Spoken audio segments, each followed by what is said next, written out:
திடீர்னு புது வெள்ளம் பொங்குச்சுன்னா எப்படி இருக்கும்? அது மாரி ஆச்சரிய வெள்ளத்தில புலவர்கள் எல்லாம் அப்படியே தத்தளிச்சுட்டு இருக்காங்க. அதுக்கப்புறம் அந்த ஆச்சரிய வெள்ளம் கொஞ்சம் குறையவும், நல்லன் சாத்தனார் எந்திரிச்சு, "அ பிரபு அப்பன்னா இந்த பாட்ட எழுதுனது நீங்க தானா?" அப்படின்னு கேட்குறேன். "ஆமா, உங்க முன்னால காலு சுவாதீனமே இல்லாம நோய் படுக்கையில படுத்திருக்கனே, இந்த புவி சக்கரவர்த்தி தான் அந்த பாட்ட எழுதினேன்." அப்படின்னு சொல்றாரு சுந்தர சோழர். அப்ப அ புலவர்கள்கிட்ட பலவிதமான உணர்ச்சிகள். சிலவங்க அப்படியே தலையசைச்சு ஆச்சரியமா கேட்குறாங்க. சிலவங்க அப்படியே கல்லா சமைஞ்சு நிற்கிறாங்க. அப்படியே ஒவ்வொருத்தங்களும் ஒவ்வொரு உணர்ச்சி பிரதிபலிக்கிறாங்க. அப்ப சுந்தர சோழர் சொல்றாரு, "அ புலவர் பெருமக்களே, ஒரு தடவ பழையாறையில உங்கள மாரி புலவர்கள், கவிஞர்கள் எல்லாரும் வந்து என்ன பார்க்க வந்தாங்க. இப்போ வந்தவங்கள்லாம் யாராவது கூட அப்போ இருந்திருப்பீங்க. ஒவ்வொருத்தவங்களும் சோழ குலத்தோட வள்ளல் தன்மையை பற்றி ஒவ்வொரு பாட்டு பாடிக்கிட்டு இருந்தாங்க. நான் அவருக்கு இதை கொடுத்தேன், அதை கொடுத்தேன், அதை அள்ளி கொடுத்தேன், இதை அள்ளி கொடுத்தேன்லாம் பாடிக்கிட்டு இருந்தாங்க. அப்போ இளைய பிராட்டி குந்தவை வந்து என் கூட இருந்தா. அப்போ புலவர்களுக்கெல்லாம் நான் பரிசு கொடுத்து அனுப்பினோன்னு அவங்க பாடின பாடல்கள் எல்லாம் அரசலங்குமரி வந்து ரொம்ப புகழ்ந்து பாராட்டிக்கிட்டு இருந்தா. அப்போ நான் சொன்னேன், புலவர்களையெல்லாம் விட என்னால் நல்லா பாட முடியும்னு சொன்னேன். அப்புறம் வேடிக்கையாக அந்த பாட்டை பாடினேன். எனக்கு பரிசு கொடுன்னு கேட்டேன். குழந்த வந்து என் முதுகு மேலே ஏறி உட்காந்துட்டு, இந்தாங்க பரிசுன்னு சொல்லி கன்னத்துக்கு 2 அறை கொடுத்தா அப்படின்னு சொல்லி சொல்கிறாரு. இது நேற்று நடந்தது போல் எனக்கு ஞாபகம் இருக்குது. ஆனால் ஒரு 8 வருஷத்துக்கு மேலே ஆகுது அப்படிங்கிறாரு சுந்தர சோழர். ஆஹா, வியப்பாக இருக்கே, அற்புதமாக இருக்கேன்னு சொல்லி எல்லா புலவர்களும் அதை கேட்டு மகிழ்ச்சி அடைகிறாங்க. குந்தவைங்கிற பேரை கேட்டோடனே வந்தியத்தேவனுக்கு அப்படியே உடம்புலாம் சிலுக்குது. சோழ குலத்தில் பிறந்த அந்த இணையில்லா பெண்ணரசியோட அழகு, புலமை, அறிவுத்திறன் இதெல்லாம் பற்றி எவ்வளோ கேள்விப்பட்டிருக்கான். ஆனால் அந்த அரசகுமாரியை பெத்த பாக்கியசாலியான அப்பா இவர், தாய் அந்த பக்கத்தில் இருக்காங்க. அப்போ வந்து அவங்களுக்கு வந்து புதல்வியை பற்றி பேசும்போது எவ்வளோ பெருமிதம் இல்லை, குரல்லாம் எப்படி தழுதழுக்குது சுந்தர சோழருக்கு அப்படின்னு சொல்லி யோசிக்கிறான். அப்போ அப்படியே தன்னறியாமல் வலது கையை எடுத்துகிட்டு போய் குந்தவைக்கு ஒரு ஓலை இருக்கு இல்லையா, அந்த பட்டு துணி சுருளை வந்து அப்படியே தடவி பார்க்கான் அந்த ஓலை இருக்கான்னு. அவ்வளோதான், அவனுக்கு வந்து அப்படியே ஒரு மாதிரி ஆயிடுச்சு. ஏன்னா அங்கே ஓலை இல்லை. அப்படியே திக்பிரமம் பிடிச்ச மாதிரி ஆயிடுச்சு அவனுக்கு. இது என்னடாது, ஓலையை காணுமே, எங்கே போச்சு, எங்கே விழுந்துச்சுன்னு தெரியலையே. சக்கரவர்த்திக்கு ஓலையை எடுத்துப்ப அது தவறி விழுந்திருக்குமோ, இல்லை ஆஸ்தான மண்டபத்திலே விழுந்திருக்குமா அப்படின்னு சின்ன பழுவேட்டர் கையில் சிக்கியிருக்குமே.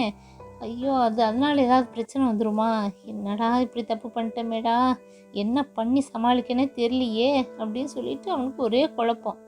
அப்போ அந்த ஓலை இல்லைன்னு தெரிஞ்ச பிறகு அவனுக்கு வந்து அங்கே இருப்பு கொள்ளலை.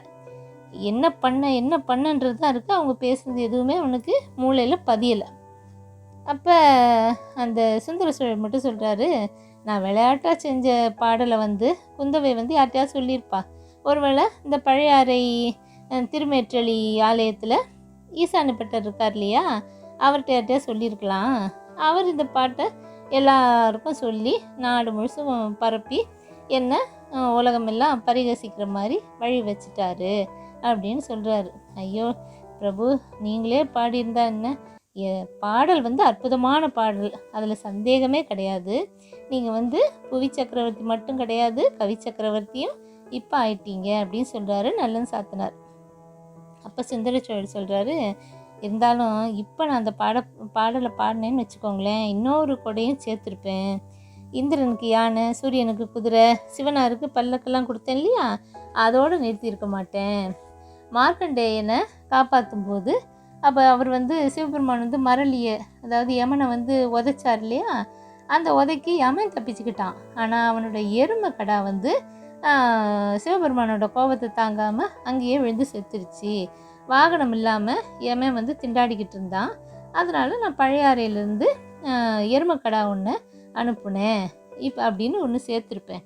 அந்த எருமைக்கடாவில் ஏறி தான் இப்போ யமன் என்ன ஜாம்னு தேடி வந்துக்கிட்டு இருக்கான் அப்படின்னு சொல்கிறாரு.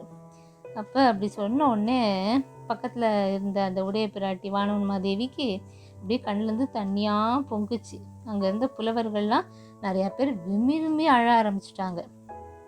அப்போ சின்ன பழுவேட்டரையர் சொல்கிறாரு, பிரபு உங்களுக்காக வேண்டி நான் யமன்கிட்ட கூட போராடுவேன் அப்படிங்கிறாரு. அதில் ஐயமே கிடையாது, எனக்கு சந்தேகமே கிடையாது. ஆனால் யமன்கிட்ட போர் தொடுக்கிறதுங்கிறது மானிடர்களுக்கு யாருக்குமே அதுக்குரிய சக்தி கிடையாது. ஆனால் யமனை பார்த்து பயப்படாமல் இருக்கிறதுக்கு இறைவனை பிரார்த்திக்கணும், அதுதான் நம்மளால் செய்ய முடியும். முன்னாடி கூட பாடியிருக்காங்க இல்லையா, நாமார்க்கும் குடியல்லோம் நமனே அஞ்சோம்னு இருக்கு இல்லையா, அந்த பாட்டை பாடுங்களேன் அப்படின்னு சொல்கிறாரு. உடனே ஒரு புலவர் எழுந்துச்சு அந்த பாட்டை பாடுறாரு. அப்போ அதெல்லாம் கேட்டுக்கிட்டே இருக்காரு. அப்போ அதுக்கப்புறம் சுந்தர சோழர் சொல்கிறாரு, இனிமேல் இந்த எண்ணெய் புகழ்ந்து பாடுறதெல்லாம் கொஞ்சம் விட்டுட்டு இந்த மாதிரி ஆயிரக்கணக்கான பக்தி பாடல்கள்லாம் இருக்கு இல்லையா, அதெல்லாம் கொஞ்சம் தொகுத்து அதெல்லாம் ஒருங்கிணைங்க, அது நல்லது அப்படின்னு சொல்கிறாரு. உடனே நீங்கள் அனுமதி கொடுத்தீங்கன்னா இப்பயே அந்த வேலையை ஆரம்பிக்கிறோம் அப்படின்னு புலவர்கள் சொல்கிறாங்க. அதுக்கப்புறம் அப்படியே யோசிக்கிறாரு. உடனே அதுக்குள்ளேயும் அரண்மனை மருத்துவர் அப்படியே சின்ன பழுவேட்டரையர் பக்கத்தில் ஏதோ சொல்கிறாரு. உடனே சுந்தர சோழர் டக்குன்னு தூக்கி வாரி போட்ட மாதிரி எந்திக்கார். எந்திரிச்சிட்டு கண்ணை நல்லா விழிச்சிட்டு அப்படியே பார்க்குறாரு. பார்த்துட்டு எனக்கு வர வர கால் சுவாதீனம் இல்லாமல் போகிற மாதிரி புத்தி சுவாதீனமும் கொஞ்சம் இல்லாமல் போகுதுன்னு நினைக்கிறேன் அப்படிங்கிறாரு. அதுக்கப்புறம் சின்ன பழுவேட்டரையர் சொல்கிறாரு, பிரபு ஒரு பாட்டு கேட்கணும்னு நீங்கள் சொல்லியிருந்தீங்க, அதை மட்டும் பாடினாங்கன்னா அடுத்து அவங்களாம் கிளம்பலாம் அப்படின்னு. உடனே சரி பாடட்டும் அப்படின்னு சொல்கிறாரு.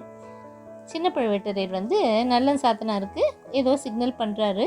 உடனே அவர் எழுந்துச்சி சொல்கிறாரு, அரசே, உங்களோட முன்னோர்களில் மிக பிரபலமானவர் கரிகால் பெருவளத்தார். அவர் இமயமலையில் புலிக்கொடியை பொறித்த மாவீரர். அவருடைய ஆட்சி காலத்தில் பூம்புகார் காவேரிப்பட்டினம் சோழ மகாராஜ்யத்தோட தலைநகரமாக இருந்துச்சு. பல வெளிநாடுகள்லேருந்து பல பொருட்கள் மரக்குளத்துலேருந்து இறங்குச்சு. பூம்புகாரில் செல்வ பெருக்கு வளம் இதெல்லாம் வர்ணிக்கிற ஒரு பாட்டு இருக்குது, அதை இப்போ பாடுறேன் அப்படின்னு சொல்கிறாரு.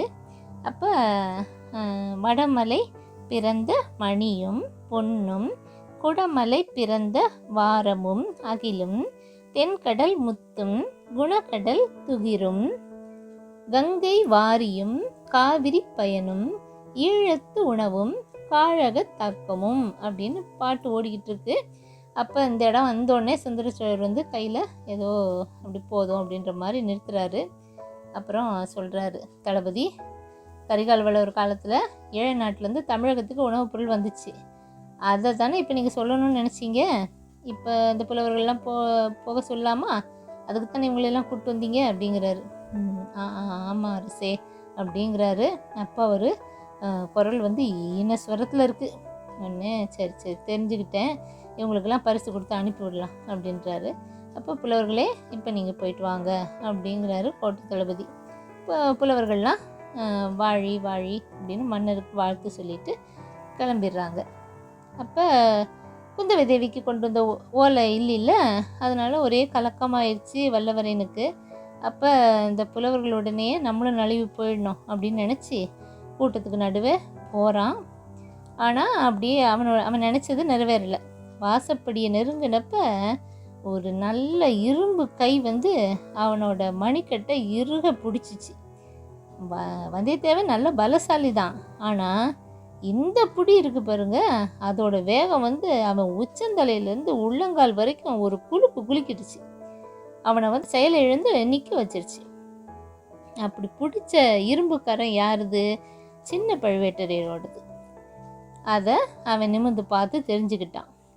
அப்போ புலவர்கள்லாம் தரிசன மண்டபத்திலிருந்து வெளியே போயிட்டாங்க. இதோட இந்த அத்தியாயம் முடியுது. அடுத்த அத்தியாயத்தில் நம்ம திருப்பியும் சந்திப்போம்.